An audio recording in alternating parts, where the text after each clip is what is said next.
Oh, she's blue. I feel like that matches our vibe. Yeah, it like does. The dark. I'm a dark girl, just got a dark soul. That's not And what you're I a bright summer girl. Bright summer girl. I'm Emily. I'm 24. I am beginning a Master of Clinical Psychology this year after long deliberation. Took some time off to work overseas and figure out what I wanted to do in my life.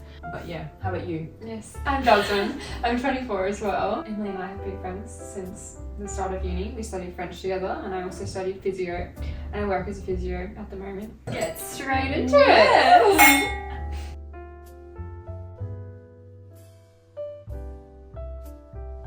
Very chaotic, but it has been honestly the best time of my life so far, I would say. A period of like a lot of self-discovery, very like transformative time these first few years. Yeah, I feel like it's a time where you just learn so much about yourself, and everyone is in like such different points of their life. And especially coming out of that young sort of high school mindset where we have everything kind of planned out for us. That ideal is planned out, you know, and breaking away from that and really realizing who you are and finding your own identity. It's hard when you have so many kind of points of reference and everyone in your friendship circle and your social circle is kind of branching out and doing different things. You've done such an amazing thing, you know, taking a break from full-time work and going traveling. Tell us a little bit about that whole experience of just putting a pause on your routine kind of life and seeing the world. Yeah, I mean, honestly, those 5 months were the best 5 months of my life. We've talked so much about this, but like, yeah, the most transformative time of my life, especially doing it like solo traveling. I feel like I learned so much about myself, and I genuinely feel like that is an experience that like I would just love if everyone could have that experience. I know that comes from a very like privileged position of like, obviously I was supported financially by my parents, like enabling me to live at home, which I wouldn't have been able to do a trip like that, I don't think, if I hadn't had such like, yeah, good fortune in being able to still live at home and save so much money. But yeah, I do think like everyone would benefit so much from having an experience like that. And yeah, I feel like one of the big things that was so important / like transformative about it was just having so much time like without the routines, like the humdrum of everyday life, like so much time to actually like sit with your thoughts. Yeah. And just you learn so much about yourself. I think a large part of it for me was finding myself. Like, Yeah. it sounds a little bit stereotypical, but honestly, what pushed me over the edge to make this decision and go overseas was one day I was driving home from my shift work job and I was just feeling so overwhelmed. Like, this was after I'd graduated honours and I knew I wanted to do psychology eventually, but I just wasn't feeling ready for it. I was coming home from a job after seeing a client at their house. I was working in autism essentially, and I just thought, wow, I know like I could plan out my whole entire life right now and just go and finish masters and do the whole kind of routine. But I was missing something. Like, I just didn't know exactly if that was my passion. I wasn't 100% sure.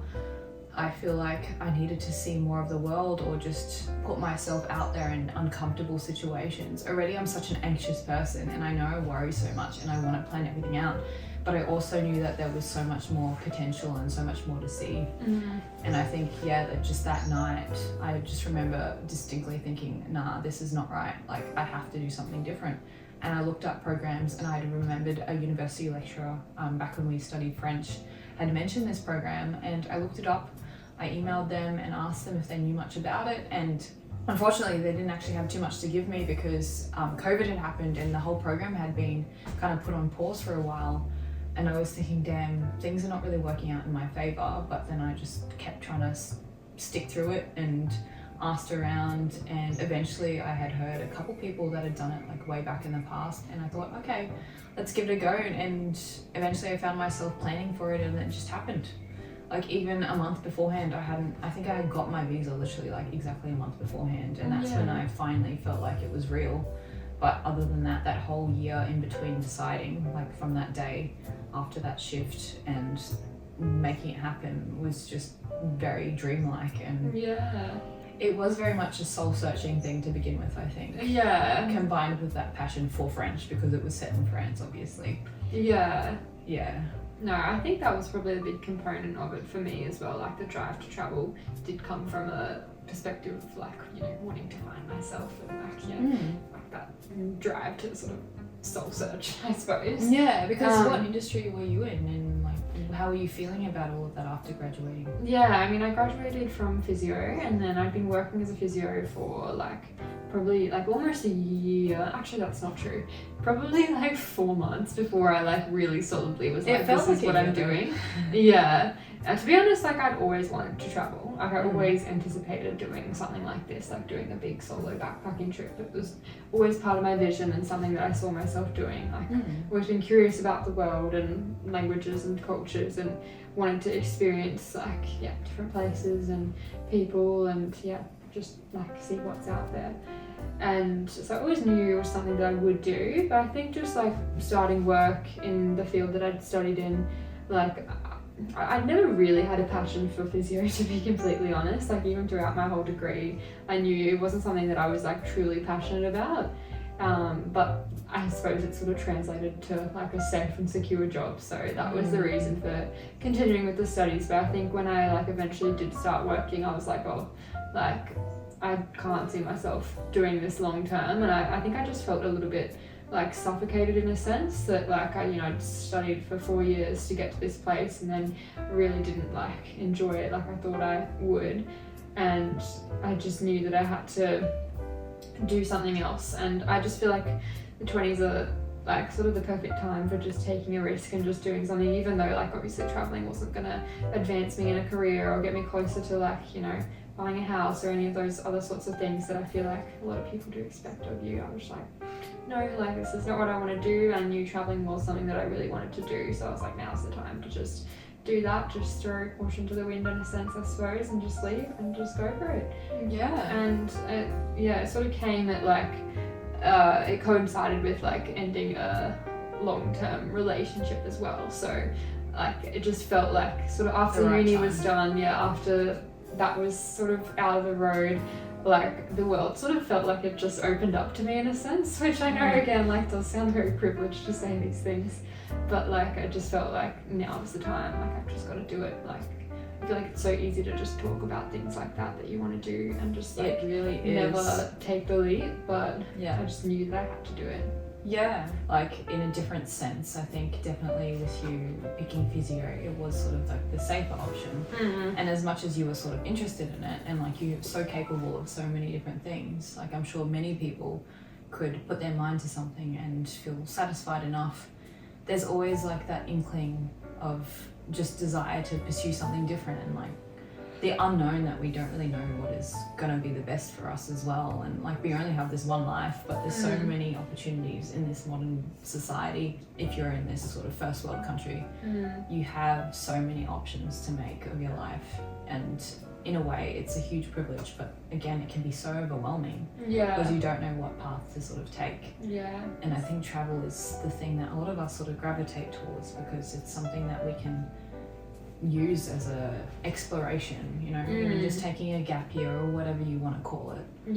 It is sort of a way to discover who you really are and what your interests are. From like such an early age, we're like forced into the institution of school, and then go straight from that pretty much to university, and like so much time we're told what we should be doing and where we need to be, and like sort of just moving from one thing to the next like in a bit of a blur, that you don't really just like sit for a moment and just like actually figure out who you are. That sounds very dramatic, but like just like finally having that time to myself to just reflect on those like questions, I suppose, was so helpful for me. Yeah, that's so right. And I definitely identify with a lot of what you just said. Like even I myself have had that chance and opportunity to go overseas for a while, and in a different way. Like I didn't kind of explore lots of different places as much as you did, kind of moving around and backpacking, but I stayed in a small town in France, and I had a lot of time on my hands to just kind of sit back and realize a lot of things about myself and where I was. And a lot of the times it was quite like sort of a stark realization that you are there and you're doing everything for yourself. And what sort of next, what do I make of my life? But I think it was so needed, because we get so kind of crept up in the way of things with our busy routine, and it's easy, especially being someone who is ambitious in general and wants to pursue things, and when you have that really clear-cut goal, it's easy to kind of just be blindsided by that and just be so fixated on achieving it that you forget to really enjoy each moment in between. Yeah. But when you're just stuck there in this tiny town and all you have really is just what you have around, like your small community, and you know that you're stuck there for a little bit, you're just faced with yourself, and you really have to think hard about what you want to make of your life.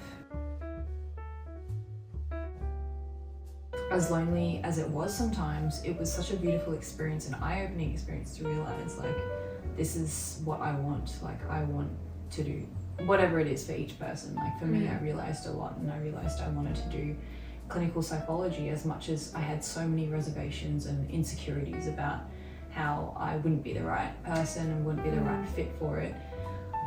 Just being independent and realizing what you're really capable of was just so amazing, and I don't think I could have realized that if I had all of like the chatter of other voices around, I guess. Yeah. I think like the realizing what you're really capable of was a big thing for me as well, and like I just feel like, yeah, especially like for both of us, like being on the other side of the world on our own, like you're just forced into situations where you have to make decisions and you have to just figure things out for yourself, and like you're always able to, like even like some of the situations that like I got myself in, that just, you know, sometimes when you just feel like you're never gonna like get yourself out, like you're never gonna get past it's even this, survival. you just have to, and it does really make you realize like that you are so capable. And I feel like as a female especially, like that's something that was so valuable, because like I know obviously we've come such a long way in society with those sort of like engendered expectations, I don't know if that's the right word, but like realizing that, yeah, it was just something so powerful, because yeah, I do still feel like there are so many things that try to squash us down. I think a lot of the time in society, and especially because we're in Australia, I feel like we have a lot of privileges. You don't realise how lucky we are until you kind of thrown into a different environment where you don't have the certain privileges that you do back home. And I realised how much like racism and sexism still are very much rife within the society, and it also differs depending on where you are. But I think it really forced me to reflect on my own values and sort of contextualize things based on the political situation of each place, if that makes sense, and understand how each place has different customs and traditions, like even from a surface level thing where when we were in Spain and Portugal, there were a lot of men, even like waiters, that would just kind of be really touchy with us, and we kind of think, oh wow, not used to that.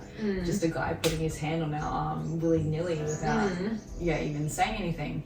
But then part of you starts to think like, is that part of the custom, or is that just because they're kind of a few steps back with how we've progressed as a society? But yeah, I think in general, so many aspects of just solo traveling and putting yourself in those scary situations has in a way kind of encouraged a bit of a Karen to come out of me. Like, for lack of the better word, like I'm much better at being confrontational and standing up for myself. Yeah, and I definitely wouldn't call that being Karen. I think that's just like everybody deserves to have that sort of self-assurance to like set their boundaries and assert yourself in that sort of situation.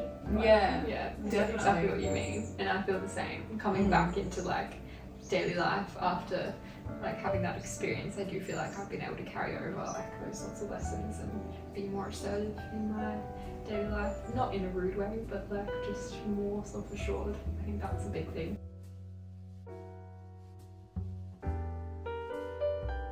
I do think there are some like ways that people can sort of have those like not the same experiences, but like get like similar lessons out of everyday life as well. Yeah, like even just opening yourself up to that idea of exploring something foreign. Like it doesn't have to be That's it. I think exotic. It's just the concept of trying something new, like just forcing yourself outside of your comfort zones is like the core of it. Which you can do, like, you know, in a familiar environment. Yeah, definitely. But in saying that, like, I think a lot of people associate travel with having a lot of riches. It doesn't have to be so bad. I mean, obviously, definitely also very privileged coming from where we're from. But in my situation, for example, I got paid to do what I was doing. I was overseas working as a teaching assistant. It was a program run by the French Australian Embassy. And I didn't get paid very much, but it was such a nice way to kind of just have an easy schedule, and you got paid pretty much what was covering your rental and some extra payment on the side to do some traveling. But I could have easily spent a lot less than what I did if I just kind of stayed in the same place or went around where I was pretty much. So there's so many ways you can do Europe budget friendly, or anywhere really budget friendly. It's not necessarily restricted for the wealthy, is what I'm trying to say, I guess. Yeah. Moral of the story, travel really helps, but if you can't afford it, there's so many other ways around it. It's really a mindset thing. Yeah. A lot of people did say to me when I decided to travel for 5 months, like, oh, like, do you really need like that long of a holiday? Like, I feel like a lot of people viewed it as me trying to escape from my everyday life and just trying to like, take a break, and like, that's not really what it was about at all. Like, it is about discovery and like, self actualization, I think, in a sense, which I think is honestly the most important pursuit in life, to be honest. And it's about like, it's not just a holiday. No, I know. I had that told to me so many times as well, and consider it a gap year. But if anything, it was the most fulfilling year of my life. Like, I learned so much about myself. I learned so much about the world and how to just cope with difficult situations in general. And I do feel like it makes you like quite resilient. Yeah. But I mean, some people, they kind of grow up knowing exactly what their calling is, and that's amazing if they have that. But I think one thing that we both relate with is like, we have so many broad interests, and it's an amazing thing to be interested in so many things. It's hard to sort of pinpoint it and know where to kind of direct your trajectory in life, especially because just the way the society is laid out. Like, you do have to pick a main career if you want to feel secure in life, and this is more than just exploration. I think it's just putting yourself out there and seeing what the world has to offer. I feel so much more stabilized now. I'm gonna start my new chapter of, really stamping down on my industry and taking the next steps in psychology. And I don't think I would have felt ready enough. Like, I don't think I'll ever feel ready, to be honest, like straight up. But I think I feel the most ready now that I have really taken time to take everything in and know what I'm doing this for, if that makes sense. Yeah.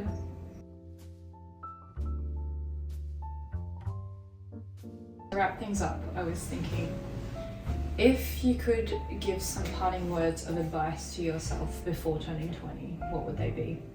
Gosh, okay. We put me on the spot.